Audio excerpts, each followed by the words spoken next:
A gente vai continuar neste assunto, um mês da guerra, da invasão russa à Ucrânia. Vamos conversar agora com a diretora executiva da Câmara de Comércio Internacional do Brasil, Gabriela Dorliac, sobre os impactos econômicos da guerra. Gabriela, bom dia, obrigado pela atenção aqui com a CNN. Bom dia, Colombo. Bom dia, Elisa. Como é que a senhora avalia esse um mês de guerra? Quais são os principais impactos econômicos que a gente já pode mensurar? E há como o mundo se preparar para o que vem pela frente, um confronto sobre o qual nós não temos nenhuma perspectiva de encerramento, Gabriela? Excelente pergunta, Colombo. Eu acho que o primeiro impacto que a gente tem que destacar é o impacto humano, que tem repercussões econômicas também. Então, o número de mortes já passa dos milhares, mais de 3,5 milhões de refugiados saindo da Ucrânia, indo para a Polônia, para o resto dos países da União Europeia. Além do impacto, digamos, da tragédia humana, isso coloca pressão econômica e social nos países que recebem esses refugiados.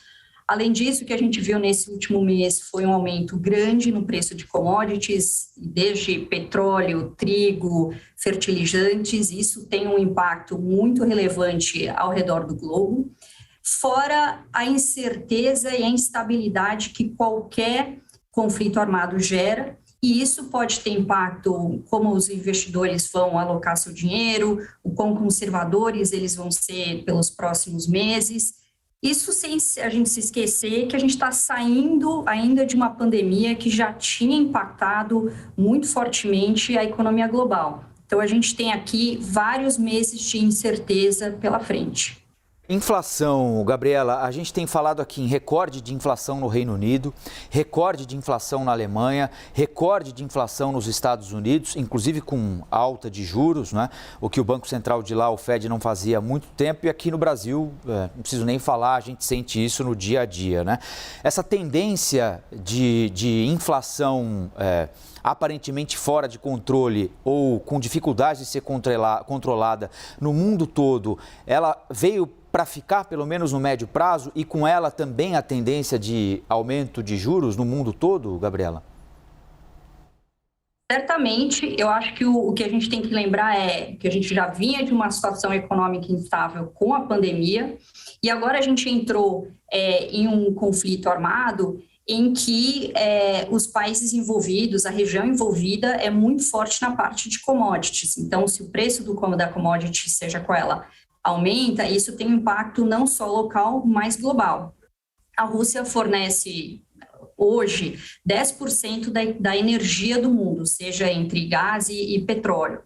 Então, isso coloca uma pressão muito grande em outros produtos. Então, o transporte fica muito mais caro, a gente começa a ver não só no posto de gasolina, a gasolina muito cara, mas também os alimentos ficando muito mais caro porque o transporte ficou mais caro.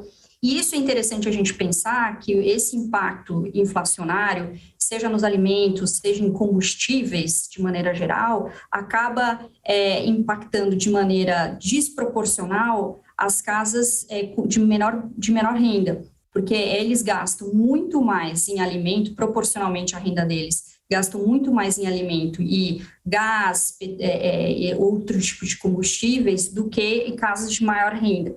Então, isso pode ter um impacto longo, com impactos muito negativos para toda a população do globo. Isso a gente já tem sentido quando a gente vai no supermercado, que você vê que a conta que antes era 100 passa a ser 150, 200, então a gente deve ver aqui uma economia global tentando apertar os cintos e tentando conter a inflação. Dúvida. Até como você lembrou, esse já era um problema antes mesmo da gente imaginar que essa guerra poderia acontecer, entre outros fatores, por causa da pandemia, não é, Gabriela? E você citou a pandemia. No começo da pandemia, havia uma discussão aqui no Brasil e em outros países do mundo sobre a concentração da indústria farmacêutica na China, quando começou a faltar, por exemplo, aqui no Brasil, luva para profissionais de saúde, seringa, dos equipamentos mais básicos aos mais complexos, porque ao longo do tempo a indústria farmacêutica deixou de existir em países como o Brasil e foi quase que toda transferida para a China. E a China tinha o monopólio da produção desses produtos, todo mundo querendo comprar. Agora, essa discussão está sendo retomada, né, a partir da dependência de outros produtos que são produzidos por determinados países, ou especificamente ou em larga escala por eles. Há quem aposte que esses dois movimentos, a pandemia e a guerra, vão provocar um retrocesso no processo de globalização. Você concorda com isso? Os países vão buscar isoladamente mais independência para produzir determinados produtos nas suas indústrias ou não necessariamente? A gente está dando um passo atrás agora na globalização e depois que tudo isso passar, as coisas voltam a ser como eram antes.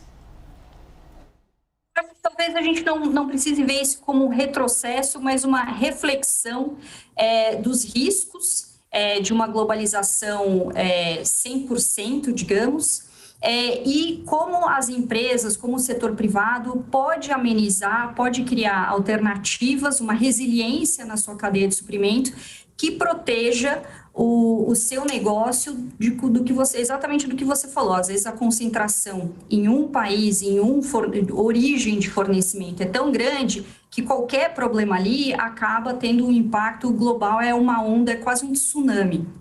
Então, o que a gente tem visto, que os países têm refletido e que as empresas também têm refletido como eu posso minimizar esses impactos. Existe agora, a gente tem falado muito, em vez de globalização, regionalização, então trazer as cadeias de valor mais para perto da tua região.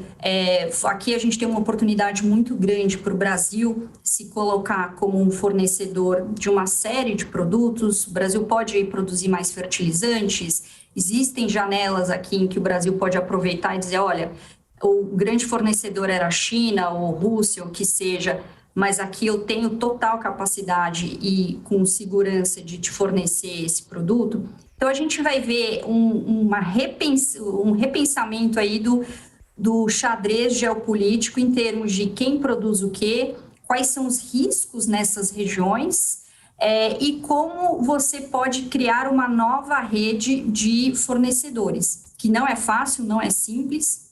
O expertise, às vezes, para vários produtos é muito específico, então você precisa de anos para construir aquela indústria, mas talvez aqui seja um reposicionamento e repensar como a gente coloca a globalização de uma maneira um pouco mais resiliente e menos vulnerável a crises de grande escala, como a gente viu. A gente teve pandemia seguida de um conflito armado de porte significativo. Gabriela Dorliac, diretora executiva da Câmara de Comércio Internacional do Brasil. Gabriela, muito obrigado pela entrevista aqui. Bom dia de trabalho e até a próxima. Muito obrigado.